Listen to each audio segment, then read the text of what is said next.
Hey everyone, welcome back to my channel.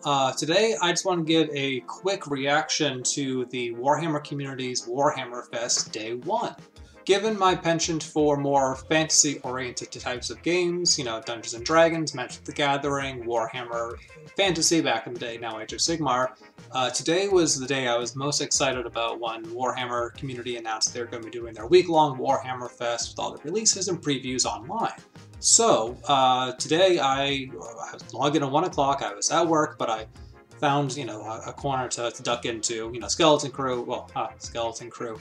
Ironic for what came up, but we were very distant. I was the only person on the floor, which was great because it gave me enough time to look at some of the sweet new models coming out. So going in order of, I guess, what they were talking about. Well, actually, I guess the first thing first, just to get out of the way, that new video game, the cutesy chibi Soul Arena thing, the auto battle game, fine, whatever. I'm not interested. If other people are, or if they like that kind of game, good. I'm happy for them. Maybe we'll bring in a different demographic, different group that's more into, the cutesy type of Warhammer games out there. Happy for them. Hope they like it. I think I'll give it a pass because I'm still waiting on Warhammer 3 and the new Left 4 Dead Warhammer 40k game, Vermintide, but with lasguns. But I'm glad to see that they're at least pitching out their IP more to different types of companies and products and, casting a wider net because the more people that get into the hobby, the better. But that brings us on to, I believe these were the Soulblight miniatures. Soulblight Gravelords. So they were talking about how they're going to have these sweet new models. I mean, they've been previewing it for a while with Curse City, and then some of the other models like the Blood Knights, that new kind of red-haired Pennywise, evil Ronald McDonald clown vampire lord, and now the giant bats, now also being followed up by these really cool-looking dire wolves, what with their crow picking at the vertebrae of one of them, and that cool hunting howling pose that the alpha has. Then followed up by this really cool-looking, what's her name? Belladama Volga, first of the Vikros. Yeah, just like some sort of evil Lady Tyrell from Game of Thrones, with wolf feet, and just a really cool pose and diorama. Like, I love how they're doing so much diorama kind of style basis now with a lot of their miniatures. Same thing with this new Vampire Lord Radicard the Beast, this like hunting pack leader with his two vampiric thralls, mostly feral, clustering around him. I also love all the wolf motifs they're doing with the armor.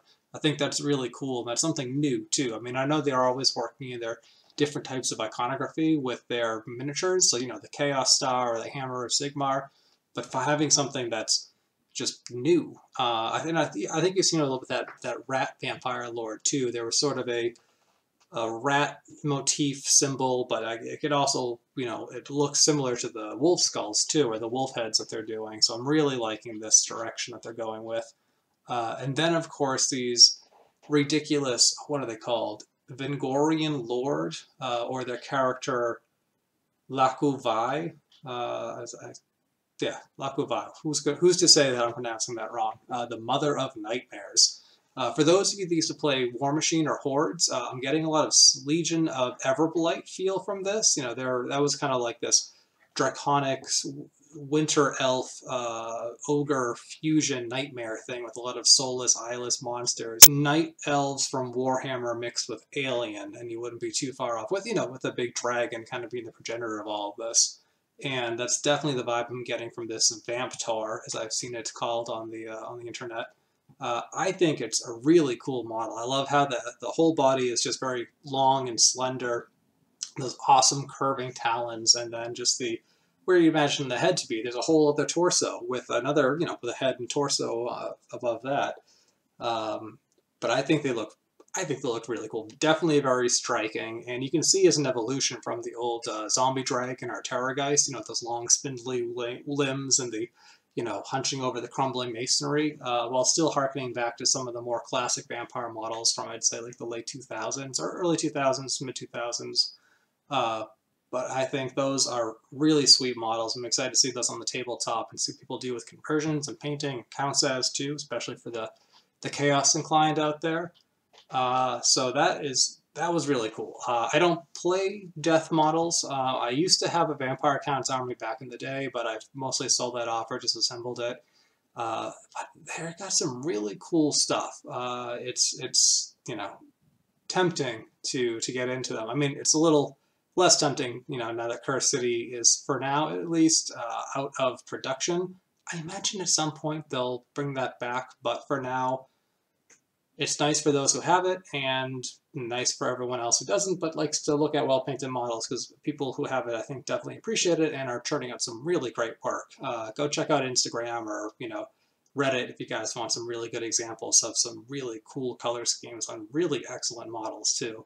All single pose or single fit. I don't know. I mean, but I imagine there's probably not too many options for posing, kind of like Underworlds, but still really cool. That brings us then to some of the other models that they've already previewed. The Witch Hunter father-daughter team, the new Lord Croak on his celestial, pimped out ride, the two new Slaanesh demons. I don't know if you call them greater demons or what they are technically classified as, but these devil peacocks is what I'll call them.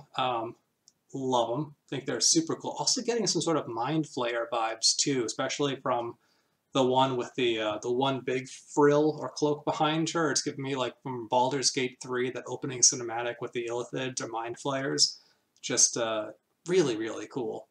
And then, of course, this ghostly tutor, and by that I mean the, what do they call these things? Not Chronos, the Sylvaneth, the spirit wood elves floating on his cloak of leaves with the grasping vines and that cool archway with the hatching eggs of some sort of insectoid creature, or maybe they're forest spirits, who knows? But that's just a really beautiful, elegant model. That's a great paint job too by Games Workshop. And so finally, this brings us to one of the coolest reveals, albeit with just a little bit of salt.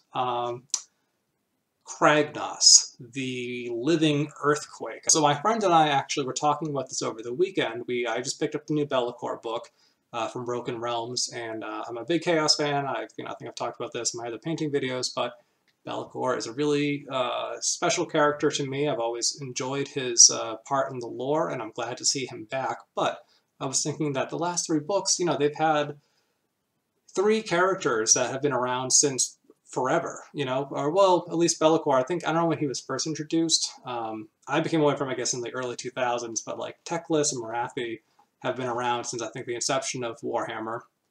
And Be'lakor obviously has been around for quite some time too. So I was thinking, with this huge new universe that they're building, when are they going to introduce some like newer characters? People that didn't just survive somehow the apocalypse and got reincarnated or whatever. So that clearly was answered here with Kragnos, the living earthquake, or whatever his name is.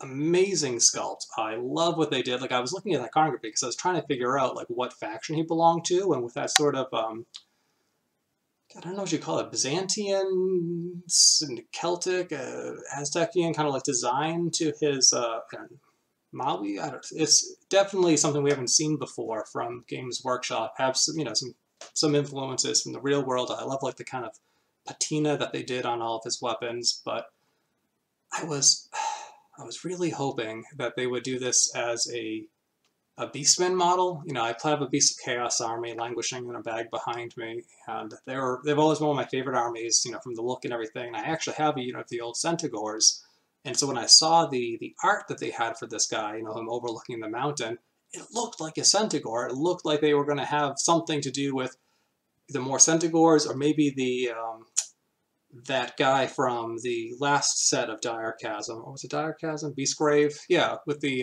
Kronoth Hunters. They had like those elf satyrs and then that centaur Kronoth Hunter guy, whatever.